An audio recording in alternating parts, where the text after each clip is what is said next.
कभी सोचा है कि हमारे कैलेंडर में जो तारीखें होती हैं वो सिर्फ नंबर्स नहीं हैं, उनके पीछे छिपी होती हैं कहानियां, उत्साह, इतिहास और भविष्य की उम्मीदें। तो चलिए आज इन्हीं तारीखों के सफर पर निकलते हैं और उनकी कहानियों को समझते हैं। तो एक सवाल है, अगर हम छुट्टियों को एक तरफ रख दें तो बाकी की तारीखें, उनका क्या मतलब है? ये सिर्फ फैक्ट्स की एक लिस्ट नहीं होने वाली, बल्कि एक खोज का सफर है। आइए इस सफर की शुरुआत करते हैं। तो चलिए शुरू करते हैं साल के पहले महीने जनवरी से। जनवरी का मतलब सिर्फ नई शुरुआत ही नहीं है, बल्कि ये महीना घर वापसी, हमारी नागरिक जिम्मेदारियों और राष्ट्रीय गौरव की एक मजबूत नींव रखता है। अब देखिए, 9 जनवरी को हम प्रवासी भारतीय दिवस मनाते हैं, पर ये तारीख 9 जनवरी ही क्यों? ये कोई इत्तेफाक नहीं है। बात है 1915 की, जब इसी दिन महात्मा गांधी दक्षिण अफ्रीका से भारत वापस आए थे। इसी ऐतिहासिक दिन को याद करने के लिए साल 2003 में अटल बिहारी वाजपेयी सरकार ने इस दिन को मनाने की शुरुआत की और तब से ये सिलसिला जारी है। 2025 में इसका 18वां आयोजन भुवनेश्वर में होगा। लेकिन जनवरी की कहानी सिर्फ एक दिन पर खत्म नहीं होती। ये पूरा महीना कह सकते हैं अहम दिनों से भरा हुआ है। जैसे 12 जनवरी को स्वामी विवेकानंद के जन्मदिन पर नेशनल यूथ डे, फिर 15 जनवरी को इंडियन आर्मी डे, इसके बाद पराक्रम दिवस और नेशनल गर्ल चाइल्ड डे भी आते हैं। और जाहिर है गणतंत्र दिवस और शहीद दिवस के साथ ये महीना पूरा होता है। अब आते हैं 25 जनवरी पर, यानी नेशनल वोटर्स डे। साल 2011 से ये दिन हमें हमारे सबसे बड़े लोकतांत्रिक हक की याद दिलाता है। और इसकी जो थीम है ना, वो बहुत पावरफुल है। वोट जैसा कुछ नहीं, वोट जरूर डालेंगे हम। ये सिर्फ एक स्लोगन नहीं है, ये एक वादा है, एक कमिटमेंट है। तो जनवरी के राष्ट्रीय गौरव और कर्तव्य की भावना के बाद हम आते हैं फरवरी में, और यहाँ फोकस थोड़ा बदल जाता है। फरवरी का महीना विज्ञान और सामाजिक न्याय के नाम है। ये महीना साइंटिफिक कामयाबियों और एक बेहतर दुनिया बनाने की कोशिशों का जश्न मनाता है। अच्छा, 28 फरवरी को नेशनल साइंस डे क्यों मनाते हैं? इसकी कहानी हमें ले जाती है साल 1928 में। इसी दिन हमारे महान वैज्ञानिक सर सीवी रमन ने रमन इफेक्ट की वो जबरदस्त खोज की थी। तो ये दिन उसी ऐतिहासिक खोज को सेलिब्रेट करता है। और ये खोज इतनी बड़ी थी, इतनी जबरदस्त थी कि सोचिए, सिर्फ 2 साल के अंदर 1930 में सर सीवी रमन को फिजिक्स का नोबेल प्राइज मिला। यह इंडियन साइंस के लिए एक बहुत बहुत बड़ा पल था। लेकिन फरवरी सिर्फ साइंस तक ही सीमित नहीं है। जैसा मैंने कहा, यह सामाजिक प्रगति का भी महीना है।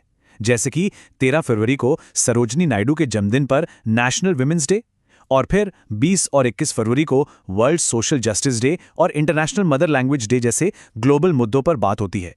फरवरी के बाद अब हम मार्च में कदम रखते हैं। ये एक ऐसा महीना है जो हमारा ध्यान हमारी धरती और हम इंसानों की जिम्मेदारियों की तरफ खींचता है। यहाँ एक इंटरेस्टिंग बात है, महिलाओं के सम्मान में 2 बड़े दिन हैं।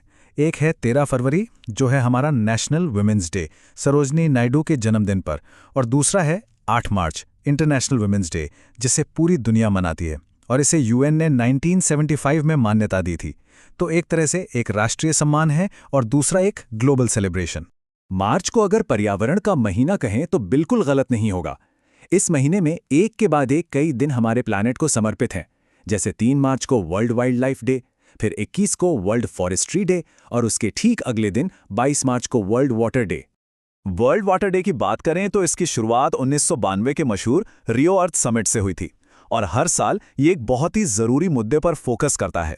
जैसे 2025 की थीम है ग्लेशियर कंजर्वेशन, मतलब ये सीधा सीधा आज की जो सबसे बड़ी पर्यावरणीय चुनौतियां हैं उन पर बात करता है। तो मार्च में हमने पर्यावरण पर ध्यान दिया। अब अप्रैल में आते हैं और यहां हमारा फोकस शिफ्ट होता है कल्चर, हेल्थ और सर्विस पर। अच्छा, एक सवाल है, इंटरनेशनल स्पोर्ट्स डे 6 अप्रैल को ही क्यों मनाया जाता है? कोई और तारीख क्यों नहीं? इसके पीछे ना एक बड़ी मजेदार वजह है। इसका कनेक्शन सीधा जुड़ता है ओलंपिक्स से। जो पहले मॉडर्न ओलंपिक गेम्स थे वो 6 अप्रैल 1896 को एथेंस में शुरू हुए थे। तो बस उसी ऐतिहासिक दिन को याद रखने के लिए 6 अप्रैल की तारीख चुनी गई। अप्रैल में और भी बहुत कुछ है। 7 अप्रैल को आता है वर्ल्ड हेल्थ डे, फिर 18 को वर्ल्ड हेरिटेज डे। इसके अलावा 21 अप्रैल को सिविल सर्विस डे है, और 22 को अर्थ डे, जो हमें हमारे प्लैनेट की याद दिलाता है। चलिए अब अपने इस सफर के आखिरी हिस्से में चलते हैं, मई और जून। ये 2 महीने ग्लोबल एक्शन के बारे में हैं। इनमें लेबर राइट से लेकर टेक्नोलॉजी और बड़ी-बड़ी ग्लोबल पहले शामिल हैं। मई का महीना भारत की तरक्की के 2 बहुत मजबूत पिलर्स को सेलिब्रेट करता है।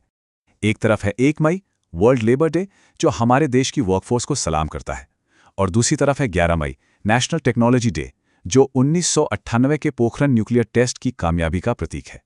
अब बात करते हैं 21 जून इंटरनेशनल योगा डे की। इसकी कहानी तो अपने आप में एक वर्ल्ड रिकॉर्ड है। पता है, जब भारत ने इसका प्रस्ताव यूएन में रखा तो उसे सिर्फ 90 दिनों के अंदर पास कर दिया गया। 177 देशों ने इसका समर्थन किया। ये आज तक किसी भी इंटरनेशनल डे के लिए सबसे तेज अप्रूवल है। कमाल है ना। और इन 2 महीनों में और भी कई अहम दिन हैं, जैसे world red cross day, world no tobacco day, world environment day, world blood donor day और वर्ल्ड रिफ्यूजी डे। ये सभी दिन हमें दुनिया के बड़े मुद्दों की याद दिलाते हैं। तो हमने देखा कि कैलेंडर की ये तारीखें सिर्फ तारीखें नहीं हैं, हर एक के पीछे एक कहानी है, एक मकसद है, एक प्रेरणा है। तो अब सवाल ये नहीं है कि इनमें से कौन सा दिन सबसे बड़ा है, सवाल ये है कि इन सब कहानियों में से कौन सा मकसद है जिसे हम अपनी जिंदगी में आगे लेकर चलेंगे। इस बारे में सोचिएगा ज़रूर।